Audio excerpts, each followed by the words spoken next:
Hi there, guys. Today I'm going to talk to you about Violet Evergarden. And for those who did not watch my review of Violet Evergarden, the show, and I think I also reviewed the one off special, if you have not watched my reviews on that, you will know that I really like Violet Evergarden. It is a beautiful fucking show, man. It gets you in the feels. That being said, I don't think I like Violet Evergarden as much as the average watcher. Even my anime list, I got a lower score than the median, and I think that's just because I just don't connect with Violet Evergarden the same way people do on an emotional level. Violet Evergarden is a very touchy-feely show, and it really aims to make you cry.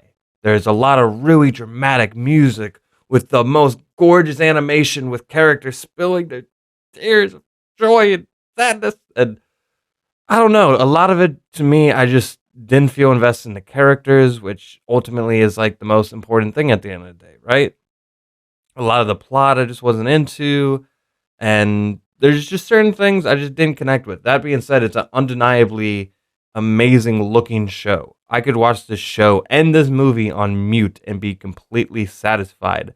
So I assume going into Violet Evergarden, the movie, it was going to be a similar situation. I got maybe 20, 30 minutes into the film. They were setting up this new character that Violet was going to write letters for once again. Which, by the way, if you don't know the plot of this show, you're not going to understand the movie. So if you haven't seen the show, probably don't watch this review for the movie. Anyway, we have a new character, and he's dying. He's sick. It's a little boy, and basically he wants Violet to write letters to his family to read to them after the others die. That seems like your normal Violet Evergarden stuff. That doesn't seem out of the blue. And I actually was more invested into this character than your normal slice of the week character that you would write letters for. And I found this one a little bit more engaging. And then as we go on, we really get into the main plot of Violet, where she finds out that Gilbert, her crush, lover, whatever you want him to be, her crush. I mean, the person who made her feel things, the person that made her understand what love is. Major Gilbert. She thinks he's alive. They go on a quest to go find him, and there's this big confrontation, and that's really where the heart of the movie is. And it's easily my favorite part of this movie, and it's my favorite part of all of Violet Evergarden. Before we really get into that part, I want to tackle everything else. The animation. Violet Evergarden always looked like a movie. The animation isn't like drastically overhauled here. It's not like you're going to notice this huge difference in quality, but that's because Violet Evergarden always looked like it belonged on a big screen. Violet Evergarden is one of the greatest animation things ever right now. It is a gorgeous piece of work, and this movie is no different. There is big stretches of really fantastic flowing animation that probably took years of work to create, and we're going to talk about the Kyoto Annie thing. The arson, the thing that happened there, knowing that a lot of the people who worked on this movie are no longer with us, that is tragic. There is brilliant people who worked on this film, and it shows in their work. And if this was the final thing I worked on, I would be so fucking proud. If someone I knew died and they had worked on this film, I would be so fucking proud of them. It is beautiful. The music as well. Everything about Violet Evergarden's presentation has always been the best it could be. I honestly couldn't imagine a better presentation than what Violet Evergarden has.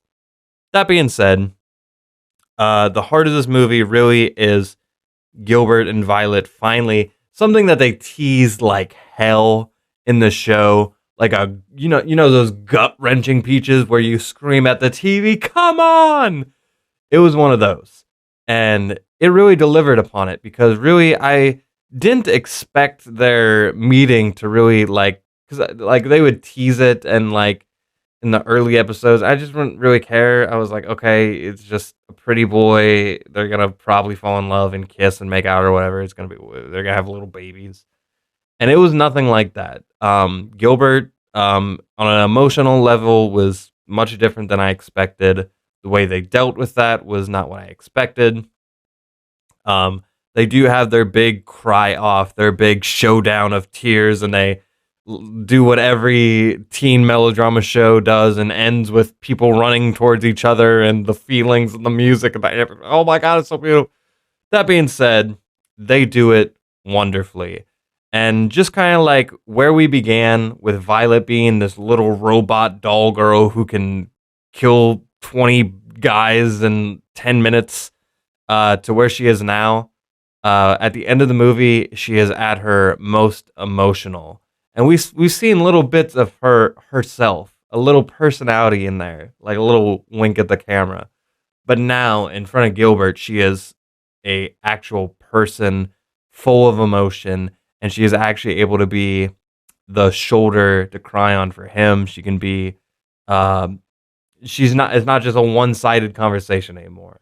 They have met on an emotional level, and the way they deal with that, again, is beautiful.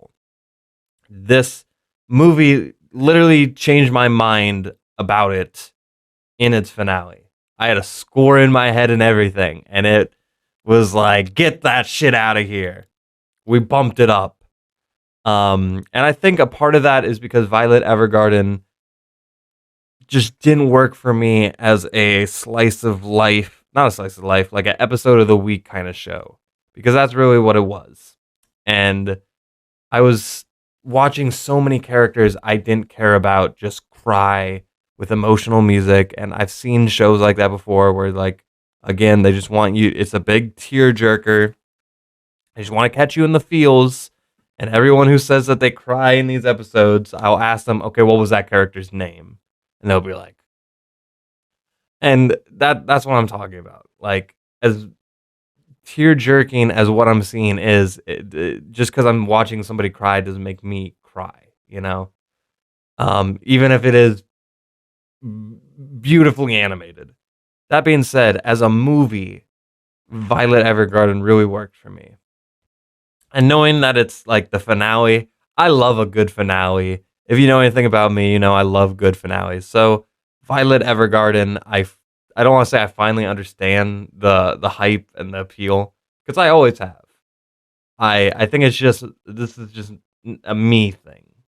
There's certain things that I don't vibe with, and those things appeared in Violet Evergarden. But as a movie, I think the pacing worked a lot better.